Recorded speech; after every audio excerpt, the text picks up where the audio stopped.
All Hit Radio.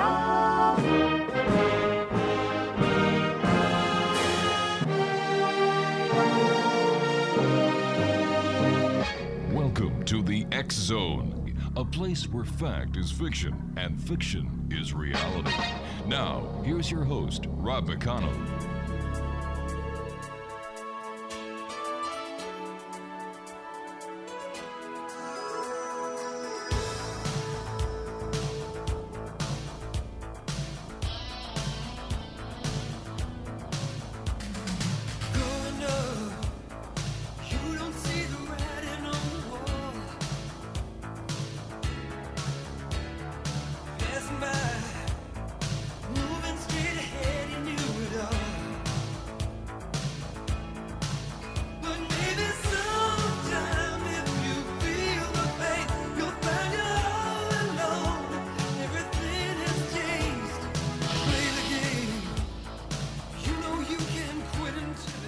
And welcome to the X Zone, everyone. I am Rob McConnell, and for the next 4 hours, I am your host. I am your guide as together we cross the time-space continuum to this place that I call the X Zone. It's a place where people dare to believe and dare to be heard. It's a place where fact is fiction and fiction is reality. And the X Zone comes to you Monday through Friday from 10 p.m. Eastern until 2 a.m. Eastern, right here on the X Zone Broadcast Network, Talkstar Radio Network, Mutual Broadcast Network, Simul Radio, and Simul TV. Now, if you'd like to send me an email, same email as I've had for the last 30 years, xzone@xzoneradiotv.com. On all social media sites, Xzone Radio TV. And to find out about the programming we have available for you 24/7, 365 on the Xzone Broadcast Network, visit www.xzbn.net. Exonation, my guest this hour is Tolly Burkan, and Tolly began teaching in 1973. Now, at that time, he presented The Science of Happiness, which was invented by Kevin Keyes. Tolly and Kevin taught together and co-authored the best-selling book, How to Make Your Life Work, or Why Aren't You Happy, which was published by Simon & Schuster in 1976. Now, Tolly is most renowned, however, as the founder of the International Firewalking movement. Tolly's approach to firewalking resulted in a global phenomenon of over 6 million people attending firewalking classes. Due to his pioneering strategies, firewalking seminars are now regularly offered on 6 continents. Joining me now from the mountains of California is Tolly Burkan. And Tolly, welcome back to the X Zone. Great having you with us. Rob, thank you so much for this opportunity, because I feel I have a message that changes people's lives, and even though we don't have much time, I feel I can plant some seeds and people will be able to tap into more of their potential after this broadcast. I'm sure in these days and times of social unrest as well as the COVID-19 pandemic, that messages that plant the seeds where somebody can take the negative that we have today and look forward into something, as well as the happiness that you have talked about for many years. How do we do this? Where do we start? Well, you know, a lot of people think that firewalking is paranormal, which is quite logical. I believed it was paranormal for most of my life. Okay. It never even occurred to me that I would walk on hot coals. And after having done this, it shows anybody that there's more to life than we realized, and that what we thought was paranormal is actually normal, and that we have within ourselves the capacity to do things that we might not have ever dreamed we could do. And for an example, I go into elementary schools and I show students how to break a brick with their bare hand. Wow. Well, if some kid's been bullied and feels like a wimp, he'll grow up to be an adult with low self-esteem. But if I come in there and show him, look, you have potential you never realized you possessed, for an example, and then he breaks the brick. And I say, well, how many other things are you not doing because of your low self-image? And so that's really what I'm here to do, is show people that what they thought was extraordinary is actually quite ordinary. They've just never been taught how to access their inner resources. Now, over the years, you've taught firewalking to many celebrities, including Dr.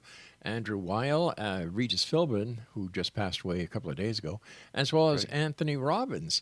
You also demonstrate mind over matter, and you've done so, Tolly, on national television by influencing slot machines in Nevada casinos during one of the performances that that was covered by, if my memory serves me correct, Inside Edition. So when we look at firewalking, for example, fire is hot. Fire burns. Yet, why aren't people burned walking on fire? The explanation is so simple. It's science. When I was in 8th grade, the science teacher boiled water in a paper cup. Well, that just seemed impossible to me. Yeah. But the logic is, the paper's going to burn. But as long as there's water in that cup, the water can't get any hotter than 212 degrees or it'll turn to steam. Mm-hmm. So if there's water in the cup, it's touching the paper, preventing the paper from getting any hotter than 212 degrees. So, of course, the paper doesn't burn, and he can boil the water over a propane flame, and the paper doesn't burn. And people can see this on YouTube. It's a common demonstration. Well, the body is very similar to the paper cup. The blood going through the soles of our feet is like the water in the cup. And as long as we're in the right mental state, that blood's just going to flow through the soles of our feet and carry the temperature away within split seconds. But the people who start thinking, I'm going to burn, they work themselves up into a state where the blood flow is not what it usually is. And sure enough, they think they're going to get burned, and they do get burned. And so this isn't mind over matter. I call this mind in matter. And I can give your listeners an example right now without having to explain anything. If you're listening to this, imagine now I'm holding half a lemon in my hand, and it is juicy. Imagine you're holding half a lemon. Look down and see the yellow pulp, see the seeds. And now I'm going to start sucking when I count to 3, and you do the same. Pretend you're sucking on a lemon. 1, 2, 3. Whoa, that was a juicy one. Sure was. So what happens is you think lemon, and your body is not like a paper cup, really. Your body has a mind in it, and every cell in your body is connected to a nerve. And every nerve in your body is connected to the brain, and we just showed you how the brain can be influenced by the mind. And I could go on and, use some descriptive sexual fantasies and show people this is mind and matter. Look, I play with your mind, and your blood pressure goes up, your body temperature goes up. And so the lesson from all this is for people to start watching what they're doing with their minds, because they don't realize that what they think has an impact on their body and their health and their relationships, etc. How do you teach people to influence slot machines in Las Vegas? Now, this has got my interest up because my wife usually loses. In fact, 99.9999999% of the time she loses. Well, then she has to read my book, Extreme Spirituality, because the longest chapter in the book is about how to use slot machines as biofeedback devices. And this is very simple. Again, the body is a package of chemicals, electronic impulses, and so we are walking electrochemical packages. Well, sure, and everybody knows that we have an aura, which is actually an electromagnetic field around the body. And if you're at the fruit stand in the market and the guy, at the next batch of fruit just had a fight with his wife and he's so pissed off, he's just emanating his hostility and his anger, and you can feel it without him saying a word. Likewise, if he had just made love with his wife and he's blissed out, and you can feel that he's, at peace and ecstatic. So what I'm saying shouldn't be hard for people to understand. And if you're standing next to a slot machine, obviously it's an electronic device. And if we are emanating electronics and our thoughts decide what kind of electrical impulse we're sending out. Mm-hmm. We've done this on Inside Edition, and the reporter at the end of the session, he said, well, look, the numbers don't lie. And when you think Mm-hmm. positive thoughts, when you think about loving and serving and enjoying life, you're in a different electromagnetic state. And if you pull the lever on the slot machine, statistically, we've shown that more often than not, you'll win. Fascinating. And this is the impetus for people to start looking at their thoughts and realizing, wait a minute, it's not what happens to me, it's what I think about it that determines whether I'm going to get sick and go into a negative state, or whether I'm going to say, okay, this is a lesson, I'm going to learn the lesson and go on and be a bigger person for it. Sounds like that old saying, if you confess it, you will possess it. Yeah, yeah. All right, Tolly. And again, please. they tried to show I was a fraud on national TV, and they absolutely proved that what I was doing was legitimate, because the reporter did everything he could to see if he could bollocks what I was trying to show everybody. And he wound up, here's what we did. Tolly, we've got to take our first break. Please stand by. Exonation, Okay. Tolly Burkan is our special guest. His website is tollyburkan.com. That's TOLLYBURKAN.com. Wow, this is the X Zone. I am Rob McConnell. We're coming to you from our broadcast center and studios in Niagara, Ontario, Canada. Tolly Burkan and I will return on the other side of this break as we continue here in the X Zone. Don't go away. Everything has changed. Play the game. You know you can quit until it's won. Soldier on. Only you can do what must be done.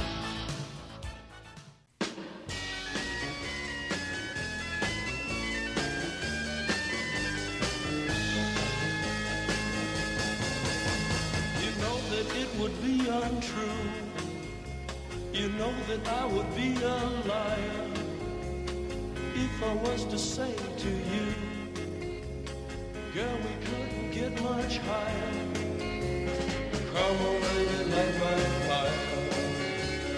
Come on, baby, light my fire. Try to set the night on fire.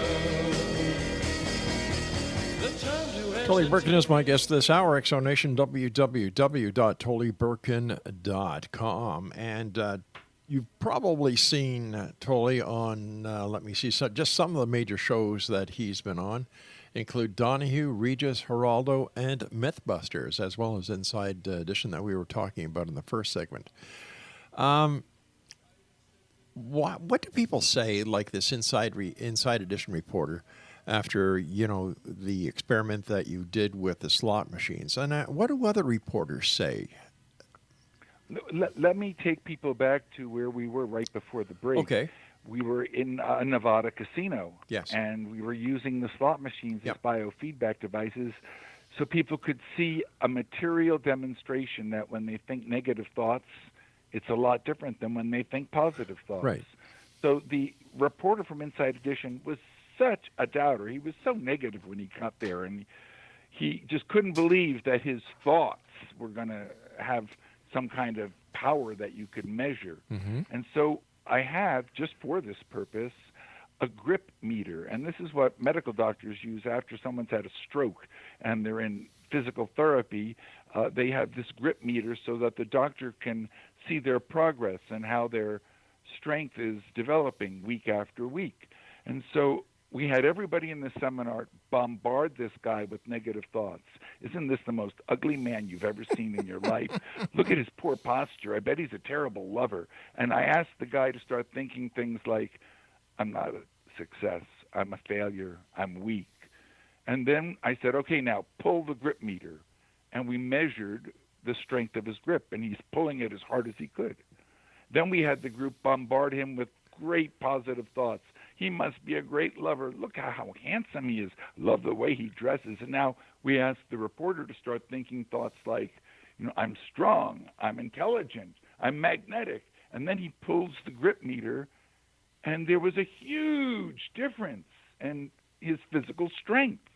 And so what we demonstrated was that your thoughts are going to determine the outcome of whatever you do.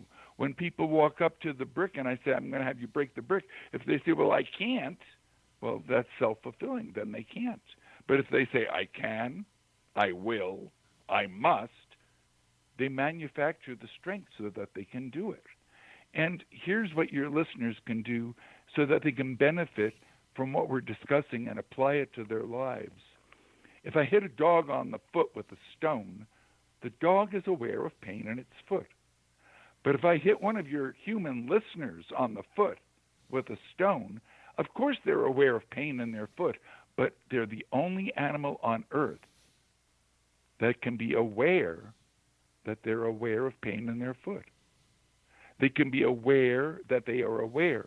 And once somebody gets that this is what really makes us different from all the other animals, we can start watching our thoughts like we're in a movie theater and they're on the screen. And we can start seeing the connection. Wow, when I think those kinds of thoughts, look at the results. When I think these kinds of thoughts, well, I'm getting a lot different results. And this is the big step, because now people no longer feel like a victim. They can't blame the government or their parents or their religion. They have to start taking personal responsibility. And once they start watching their thoughts, they'll start changing the thoughts that they see don't serve them. That's the purpose of my work. After two attempted suicide in your 20s, how were you able to turn your life around? What was it that one day clicked with you, Tolly?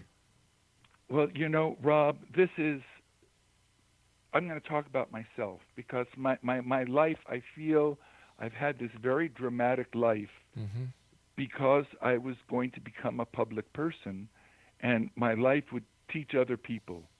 I was so depressed that I twice tried to kill myself. Yeah. And then 47 years ago, a doctor said, you know what? You're suffering from clinical depression, and he put me on mega vitamin therapy. Your listeners, if they're depressed, I mean, there's a lot of depression out there, Rob. Sure People is. are on opioids and painkillers trying to block out the negative thoughts and the depression and the bad feelings. And what I'm saying is, look, take responsibility. Go online, whatever your browser is, and type in clinical depression plus megavitamins. And again, we're electro-biochemical entities, and if you change the chemical composition of what's going on inside of us, then you change the chemical composition of everything, including the brain. And if we're not able to make dopamine and serotonin, we're not going to be happy. We're going to be depressed. So the first thing I encourage people to do is, if they're suffering from depression, not to blame anyone, but instead of playing the victim, say, okay, I'm going to get online and I'm going to find out how I can chemically help myself, and then read my books, because it's not just changing your body chemistry. You have to change the way your mind works. And I've been taking these mega vitamins every day for 47 years. I'm 72, and for 47 years I haven't thought about killing myself. So I want people to follow in my footsteps. I'm trying to lay out a blueprint on how I did it, how I went from, I was so depressed, the first time I attempted suicide, my heart stopped beating. Oh, for God's They had to sake. revive me. And Rob, you can't get any more depressed than being dead. So, look at who's telling you this. Somebody who really did turn his life around. And one of the big things was, my brother took me to his meditation teacher, and she said, well, why would you want to kill yourself? And I said, I'm in so much pain, I don't even want to get out of bed. And she goes, oh, poor boy, where's the pain? Is it in your head? Are you getting headaches? You getting chest pain? I said, no, it's not in my body. She said, dummy, don't kill your body. You'll still be miserable. Wait until you're happy. Then kill yourself. Well, what she said made total sense, even though it made no sense at all. And for the first time, I got that, oh my goodness, I could kill myself, I'd still be miserable. And then I met You called him Kevin Kais. His name is Ken Kais. I met Ken Kais. He was so happy. It was radiating off of him, Rob, like sunlight. And he's a quadriplegic. I couldn't believe my eyes. Here's this man, just a head on top of a shriveled body. He got polio when he was 27, Oh, God. and now he's 54. So half his life he's been carried to the toilet, fed. His teeth had to be brushed. Someone had to dress him and wash him. And here he is happy. And I'm thinking, well, what's going on in my life that I'm so miserable? Yeah. I mean, he's got something to really be miserable over, and he's incredibly happy. And so he taught me. And he and we co-authored a book called How to Make Your Life Work, or Why Aren't You Happy? All of my books are on my website. I don't want to promote my books. Why But not? They're wonderful I followed books. what he said, Yeah. and obviously I turned my life around. Now I teach other people how to be happy. I'm the happiest person I know, Rob. You're making me happy just listening to you. Well, you know, people have things that they're really ashamed of and things that they're really proud of. Yeah. And the thing I'm most ashamed of, Rob, is when I was so depressed, when I was 19, I felt like a victim. I thought it has to be the fault of my parents or my government or living in New Jersey. And so I thought if I could only start over again, maybe if I had a new life, I wouldn't be so depressed. And so I faked my death. And not only did I fake my death, it was so successful that 300 people came to my funeral. There was a body washed ashore right where I was last seen. I didn't arrange that, but the divers couldn't get the body. It was swept out by a riptide, but they described it, and it was my description. And I was the only one that was missing. And so 300 people came to my funeral. And the problem was I wasn't a victim. The problem I was having was me, and I took the problem with me. So even though I got a new name and a whole new identity, I was still depressed. And so several months later, I went back home, and I said I had amnesia. I don't remember what happened to me. And then it just got worse and worse and worse until I finally attempted suicide. My heavens. You know, I didn't know. In those days, megavitamins weren't so well known. You know, I'm sure there's no one listening tonight, Tolly, who has not heard the expression from one doctor or another, chemical imbalance. Mm-hmm. Mm-hmm. And this is exactly what you've been talking about. And what we need to do is regain balance of our chemical makeup in order to set things straight again. Listen, you and that's I... just the first step, Rob. Yeah. I mean, it's because we're a mind-body, and mind-body medicine doesn't just focus on the body. I got You have that. to take charge of watching your thoughts, because it's not what happens to you, Yeah. it's what you do about it. All right, stand by, my friend. You and I have to take our news break at the bottom of the hour. Always great talking to you, Tolly. Exonation, Tolly Burkan is our special guest, www.tollyburkan.com. And all his great books, and they are great books, and I'll promote his books, are on his website, tollyburkan.com. Come on, baby, light my fire. Come on, baby, light my fire. Try to set the night on fire. The time to hesitate is through. No time to wallow in the mire. I dig rock and roll music and love to get the chance to play and sing it.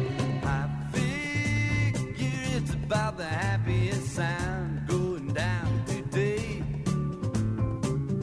The message may not move me or mean a great deal to me, but hey, it feels so groovy to say. I dig the mamas and Welcome back, everyone. Tolly Burkan is my guest this hour, www.tollyburkan.com. All right, so Tolly, we've talked about the chemical aspect, and we talked about the chemical supplements and how it's important to bring our chemical balance back to the best it can be. But that's not Yes. where it stops. We still need to progress. We still need to, can I say it that we still need to make the entire body, soul, spirit connection? Yes. You know, what we were talking right before the break, I said this is what I'm most ashamed of, and I don't want to just leave that there. I was most ashamed of the fact that I faked my death, and the people I most loved, my closest friends and family, I caused them, well, you can imagine, you know, or maybe you can't imagine, you know, I was dead. And so what I'm most proud of is that I completely turned my life around. You know, there was no magic cure. I had to do it one step at a time. I started with megavitamin therapy, and then Ken Kai's, here he is a quadriplegic, and he's so happy, and I learned. He taught me. Here's how I became a happy person, and it doesn't matter what happens to you, it's how you respond. And so my story was so dramatic after faking my death and then twice trying to kill myself. The first time they had to revive me because my heart had stopped. And now I'm so happy. But everybody was wondering, is it going to last? But 47 years have gone by, Rob. And as I said earlier, I'm the happiest person I know. I haven't met the Dalai Lama. Maybe he's happier than I am. But how I did it is my contribution, my way of giving back. In my books, I very candidly talk about their mostly nonfiction. I only wrote one novel, but my books are what you'd call self-help books. Right. And I try to show people, look, here's somebody who's just like you. If I can walk on fire, you can walk on fire. If I can turn my life around after being so depressed, you can turn your life around too. But most people feel helpless. And so I'm hoping this broadcast will motivate a few of your listeners to take the necessary steps so that they can use more of their inner potential, be happier, be more successful, and have better relationships. I'd like to just go back to the part where you, in your life, where you faked your own death. What did the people say after it was discovered that you indeed did not have amnesia, but you actually faked your own death? Well, I'd say, 15 years went by before I spoke the truth. And so enough time had gone by that it became an interesting story. And I think the people who were most impacted were my closest friends and family, and I told them the truth. And they felt compassion for me. Wow. And that's when I started thinking of myself as mentally ill and looked for a cure. And it took me a long time and 2 suicide attempts, but I'm alive today, and I'm telling your listeners, I don't care how depressed you are. The solution is not taking opioids. The solution is not drinking alcohol.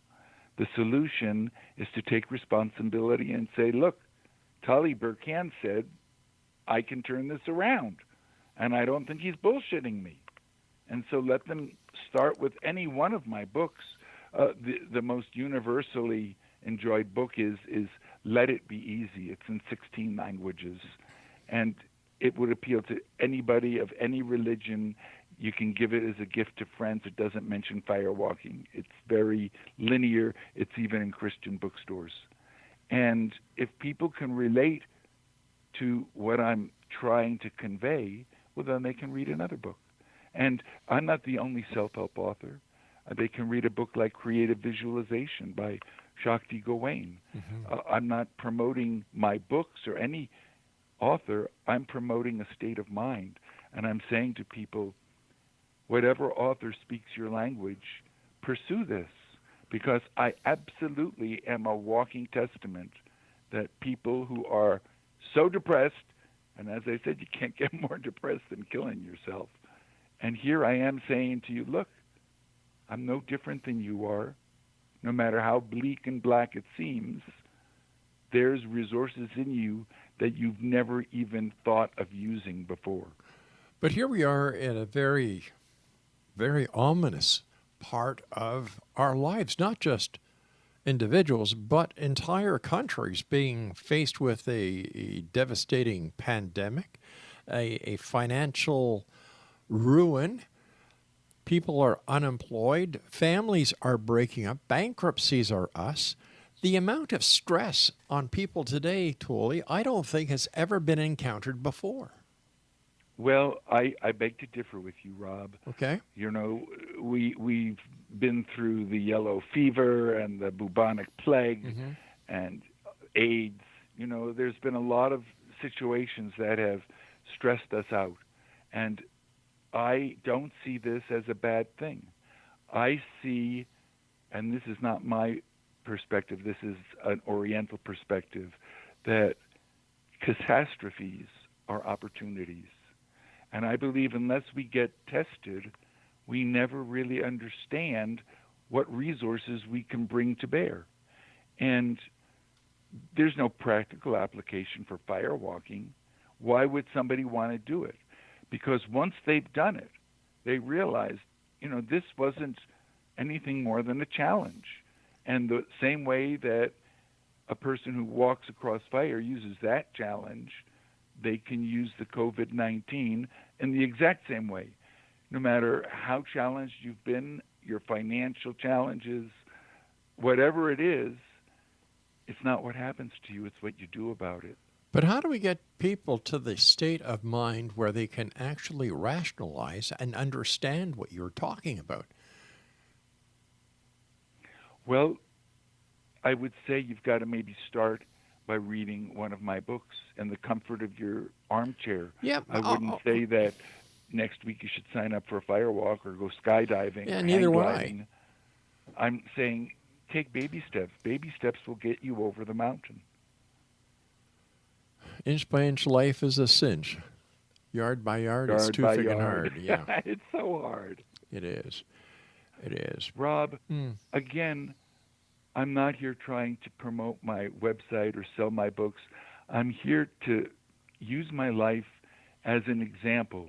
Here's somebody that you're talking to who was so depressed he twice tried to kill himself. And a lot of people are depressed out there, and they're not that depressed. And so if this person could turn his life around, you can too. And people think, oh, well, he's special. He can walk on fire. And that's why I do my work, is to show everybody can do what I do. There's nothing I can do you can't do, Rob. Let me ask you this. Were your attempted suicides real attempted suicides, or were they just suicides to get help, to get attention to something that you were lacking in your life? Well, after the first suicide, I was in a very long coma. I was in the hospital for 3.5 months. After the second suicide, I came out of the hospital, but I could barely walk. I was in a wheelchair, and then I was on crutches. Yeah. I did tremendous physical harm to my body. Oh, God. And it wasn't that I was calling out for help. The most horrible thing was when I opened my eyes and I realized I was still alive. And I said to my younger brother, I said, I don't get it, Barry. How come I'm still alive? He said, because you're supposed to be here.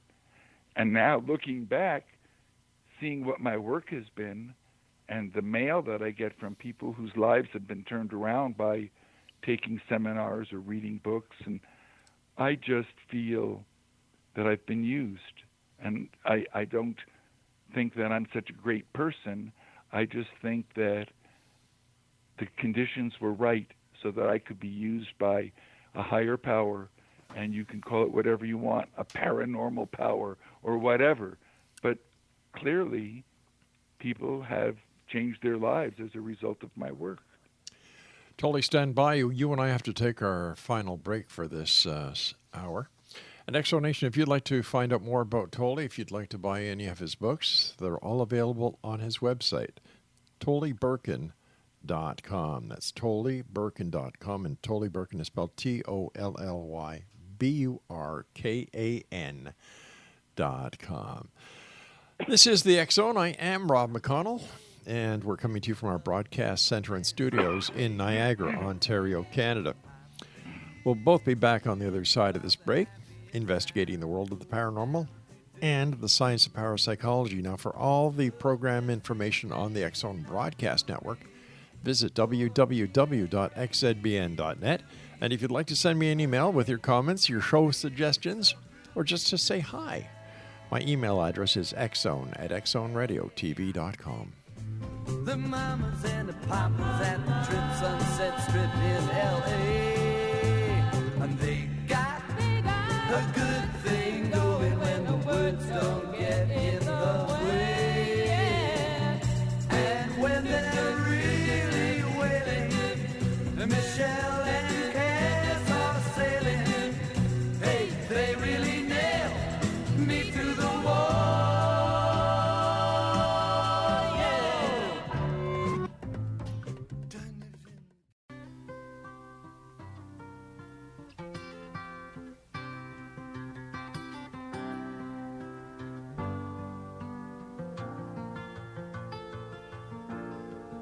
Just yesterday morning, they let me know you were gone.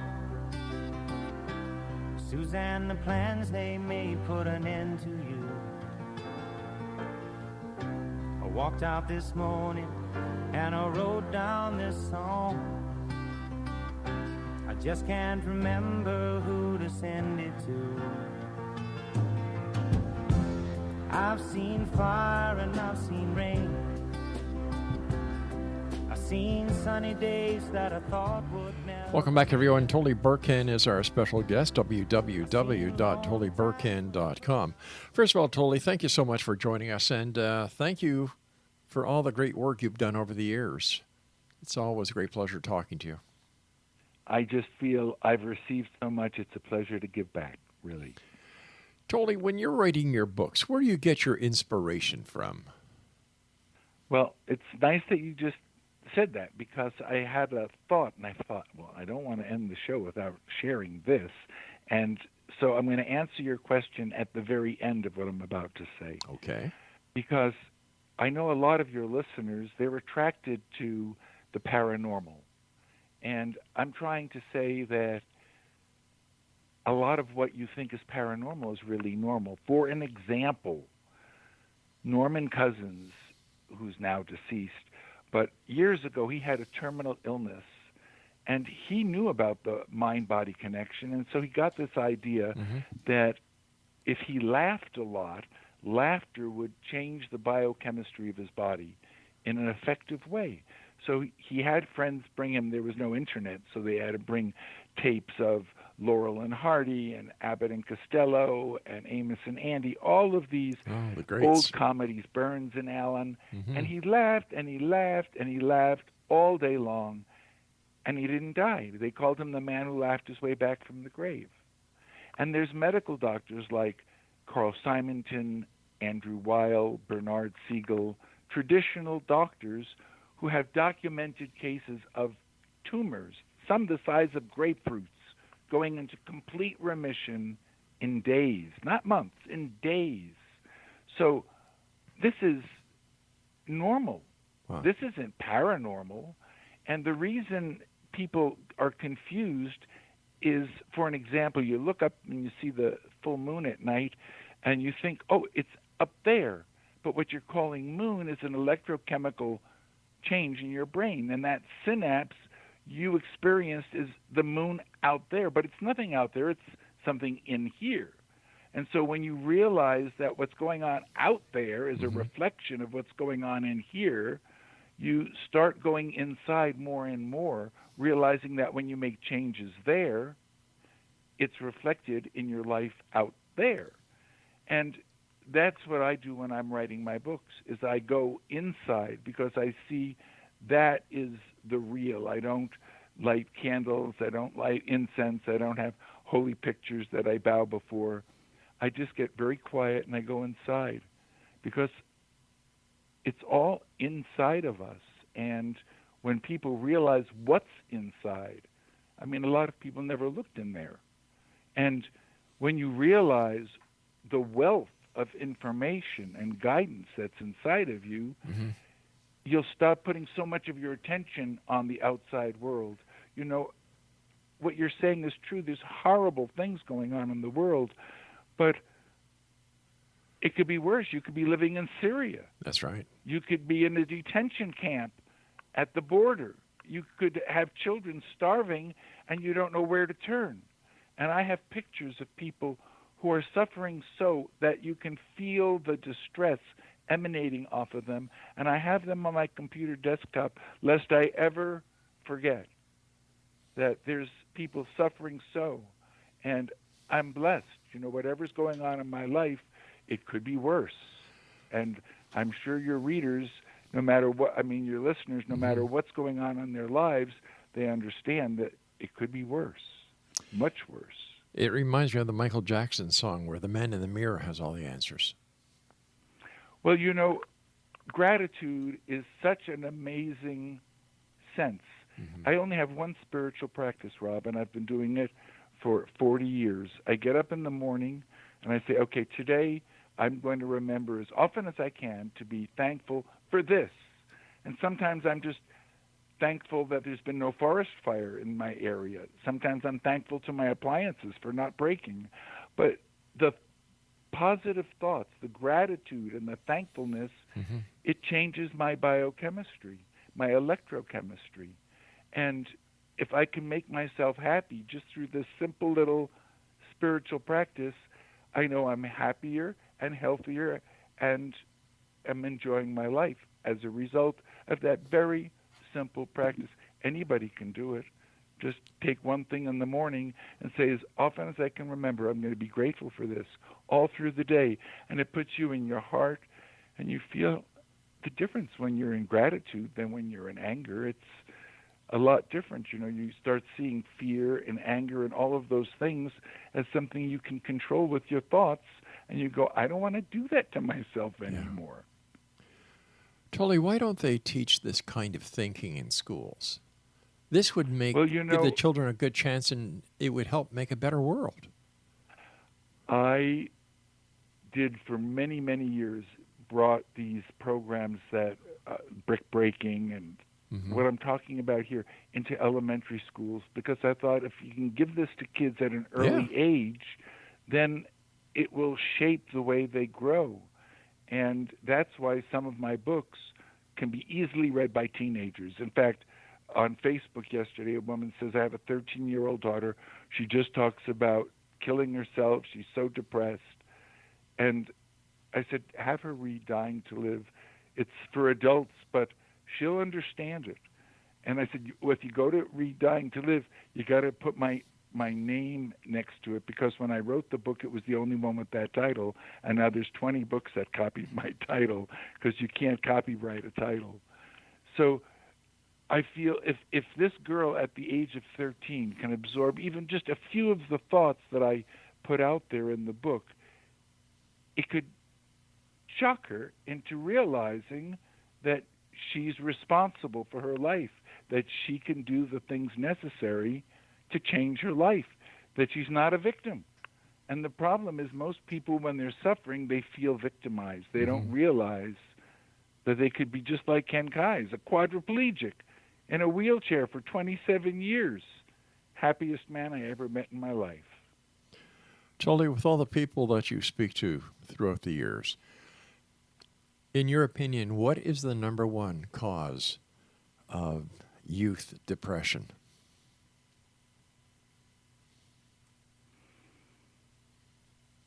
I think it's fear and doubt. I look at myself and I realized I was afraid of growing up. I didn't feel I had any role models that I wanted to imitate. Right. Everywhere I looked, I saw people on treadmills. Nobody seemed happy to me. And so I was depressed. I felt, my God, I don't want to grow up. And I had this horrific fear of becoming an adult. And next to fear, I think the thing which stops us most is doubt, self-doubt. And in a firewalk or a brick-breaking seminar, people look at their fears and they look at their doubts, Because as long as you stash them away and try to pretend they're not there, they just keep eating away at you and prevent you from using your full potential. And so in reading my books, people resolve a lot of their doubts, a lot of their fears. And I should mention one thing. Every one of my books has a money-back guarantee. If someone doesn't get any value from the book, they just need to send me an email, and I put the cover price in their PayPal account. Tolly, we've got about 2 minutes left. What are your final thoughts for the members of the Exo Nation? What would you like them to remember most about this conversation that you and I have had over the past hour?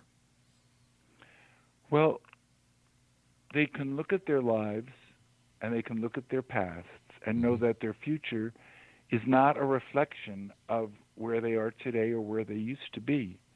And a part of what I've taught people is to create the future that they want and to say, okay, this is what I want, and to sit down with a paper and pen and start writing down, I want this kind of car. I want this kind of a relationship. And most people, they go through life, they don't know what they want. They're just damn sure they don't have it. And so I'd like people to take responsibility to know that if there's something in their life that they're unhappy with, that they can change that. And as I said, you can read my book, and if you don't get value from it, I'll give you your money back. And it's not the only book out there. The beginning is to say, all right, this is a journey, and the journey of 1,000 miles, it always starts with one step. And you take the step. Yeah. And then you just keep going, and baby steps will get you over the mountain. You can't get impatient with yourself as long as you're moving in the right direction.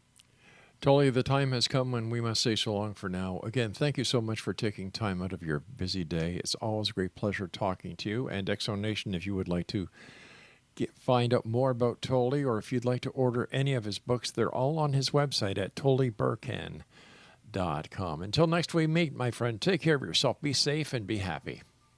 Thank you. So long, Tolly. Exo Nation, I'll be back on the other side of this commercial break with the news at 6.5 minutes past the top of the hour as we continue here in the X Zone from our broadcast center and studios in Niagara, Ontario, Canada. My name is Rob McConnell. Don't go away. It's gonna feel real good, gonna make a difference, gonna make it right. As I turn up the collar on my favorite winter coat, this wind is blowing my mind. I see the kids in the street with not enough to eat. Who am I to be blind, pretending not to see their need? A son's disregard